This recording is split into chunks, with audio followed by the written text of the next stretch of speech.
what is up guys, this is Richie with Richie D Rants, and today I'm going to be reviewing Bound by Flame for the PS4. So first off, we're going to talk with the visuals. Now this game is a budget title, so obviously you have to take that in consideration. It doesn't have a big AAA budget, but I still like the art style of it. You can tell that they didn't just phone it in. You can tell that with the resources they had, they made a believable world. I truly like the design of certain characters, whether it be the captain or... I personally went with the woman character because I thought that their designs were better. So I do like the girl designs. I think that the guy designs are a little cheesy. You do get, your basic, your black guy, your white guy with a beard. I'm pretty sure they even have an Asian in there too, which is, not every game includes that. So that is pretty cool to see them include that. Like I alluded to before, this isn't a gorgeous game. You're not going to sit there and say, wow, just look at this world, like you would with a game like Skyrim or something like that. But I really believe that the people at Spiders really sell you on this world. There was never a time, visually at least, that I said, this game really doesn't sell me on the world that it's trying to present. Whether it be a dungeon or a forest or some ice place, it was always believable. And that's one thing that I really give credit to, that a lot of fantasy games don't always pull off right.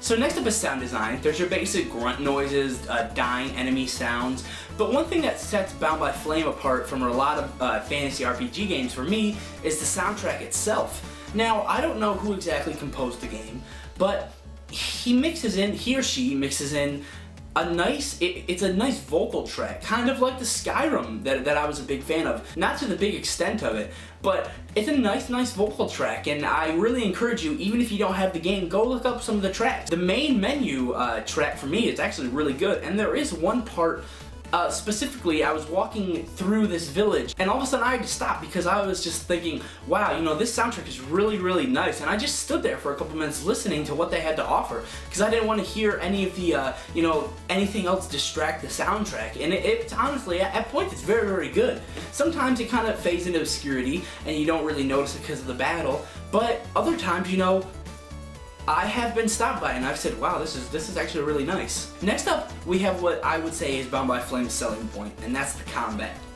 Now, it's almost like a chess game, it's live action, it's not turn-based, but it's very strategic, First off, there is the Ranger stance, and there is, I want to say it's called the Warrior stance. The Warrior stance is a very brute force, slow-moving character where you use a series of kicks to stumble the enemy. You have powerful strikes that can disable them and stop them from doing things.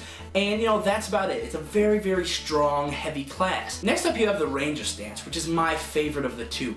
With this, you run around the enemy looking for openings, you jump back with one of their gameplay mechanics instead of using the kick, which I think is really cool. And last but not least is the fire abilities. As you can tell, in the name of the game, Bound by Flame, you are possessed by a fire demon. So, in the pretty beginning, you have a pretty basic fireball, but then as things go on and you aspect different skill points to your skill tree, things will become unlocked and more powerful. So, it is pretty interesting. Now, what I like about this game is, you don't just pick, okay, I want to be the warrior, I want to be the ranger, I want to have fire powers.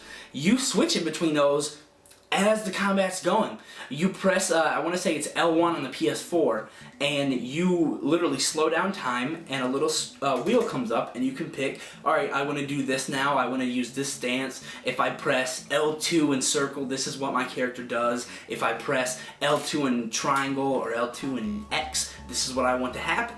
And I really think that's pretty cool, and like I said, it kind of equates itself to a chess game, because you're seeing what the enemy does and what this boss is going to do, and you're saying, okay, well, if the boss takes a long time to swing back, maybe I should use the Ranger stance so that it gives me more of a time to react and I can jump back and attack him. Or maybe if the boss is, if he's really heavy and he's going to start just using a bunch of flurry of attacks, maybe you want to switch to the Warrior stance so you can kick him, make him stumble, and hit him with some heavy shots. Or do you want to use the flame powers and have your sword become engulfed in flame and do extra damage and throw fireballs and have fire guardians around you?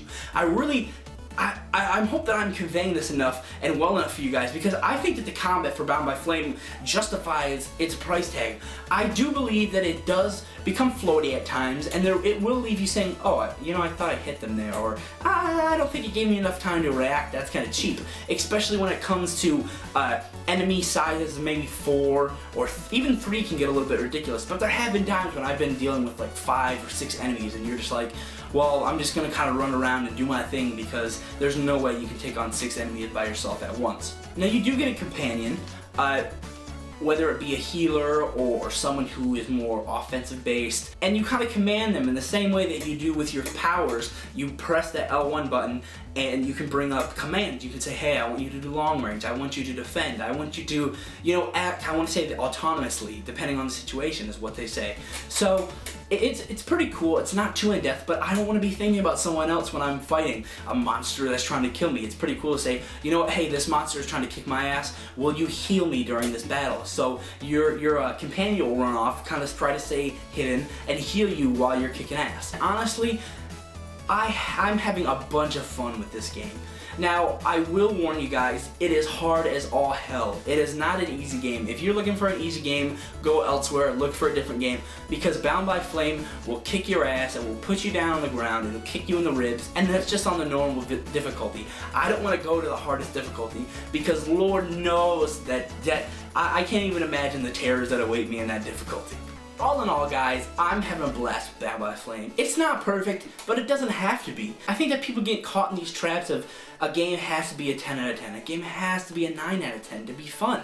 And honestly, I'm gonna give Bound by Flame a 7.5. But I'm not saying that it's a bad game. I'm having a blast with it. But there are just some things, it's not technically up to par with other games, but it's still a blast, guys, and for the $50 or the $40, depending on what platform you buy it, it is a game that you will have fun and you will get your money's worth out of. And there's nothing but good things that I can say about this game. So go out and pick it up, whether it be on eBay or GameStop, or, you know, if your buddy of yours has it, lend it from him, borrow it from him, and yeah, just find a way to get this game. So thanks for watching, guys. Be sure to hit that subscribe button, thumbs up if you like what you saw. Hit the comment section. Do you like Bound by Flame? Did my review help at all? Do you think you'll try it out now? Will you at least rent it? So just let me know, like I said. I want to hear what you guys have to say. Thanks for watching, guys, and I'll see you in the next video.